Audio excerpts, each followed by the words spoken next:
ஈரோடு மாவட்டம் மொடக்குறிச்சியில் செயல்பட்டு வரும் இந்தியன் ஓவர்சீஸ் வங்கி கிளையில் சிவசங்கர் என்பவர் கடந்த வெள்ளிக்கிழமை 3 லட்சம் ரூபாய் பணத்தை பெற்றுள்ளார்.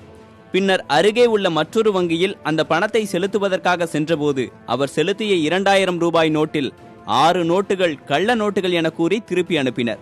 இதேபோல் கௌரிசங்கர் என்பவர் இன்று இந்தியன் ஓவர்சீஸ் வங்கியில் 15000 ரூபாய் பணம் பெற்ற நிலையில் ஒரு 2000 ரூபாய் நோட்டு கள்ள நோட்டு என கண்டறியப்பட்டுள்ளது. வெள்ளிக்கிழமை அன்னைக்கு இந்தியன் ஓவர்சீஸ் பேங்க்லேருந்து 3 லட்ச ரூபா வித்ட்ரா பண்ணோம். அதில் ஒரு 50,000 மட்டும் கொண்டு போய் நாங்கள் கனரா பேங்க்கில் கட்டுறோம்.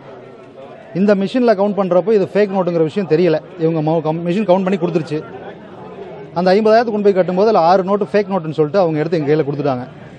திரும்ப கொண்டுட்டு வந்து நாங்கள் ஐஓபியில் இந்த மாதிரி ஃபேக் நோட்டு வந்துருச்சு அப்படின்னு சொல்லி கொடுத்ததுக்கு இது நாங்கள் கொடுக்கல அப்படின்னு சொல்லி ஒரே வார்த்தையில் முடிச்சிட்டாங்க. காலையில் நண்பர் மூலியமாக ஒரு செக் வாங்கிட்டு வந்து நான் அதில் 15,000 வித்ட்ரால் பண்ணேன். வித்ட்ரால் பண்ணையில் வந்துட்டு 7 2000 நோட்டும் 2 500 நோட்டும் என்கிட்ட கொடுத்தாங்க.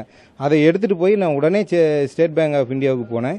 அங்கே கட்டையில் வந்துட்டு ஒரு நோட்டு ஃபேக் நோட்டுங்க அப்படின்னு சொல்லி எடுத்து கொடுத்தாங்க. அந்த ஃபேக் நோட்டை எடுத்து வந்து நாங்கள் இங்கே கேட்கல, நாங்கள் கொடுக்கவே இல்லை, இது நாங்கள் பண்ணவே இல்லை, நீங்கள் போவையில் மாற்றிருக்கீங்க. நாங்கள் இதனைத் தொடர்ந்து இன்று மொடக்குறிச்சியை சேர்ந்த இந்தியன் ஓவர்சீஸ் வங்கி வாடிக்கையாளர்கள் வங்கியை முற்றுகையிட்டு மேலாளருடன் வாக்குவாதத்தில் ஈடுபட்டனர்.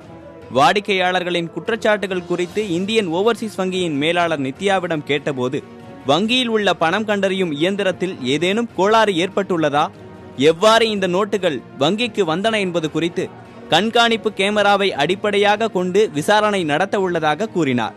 புதிய தலைமுறைக்காக ஒளிப்பதிவாளர் சதாசிவத்துடன் செய்தியாளர் ஜான் மைக்கேட்.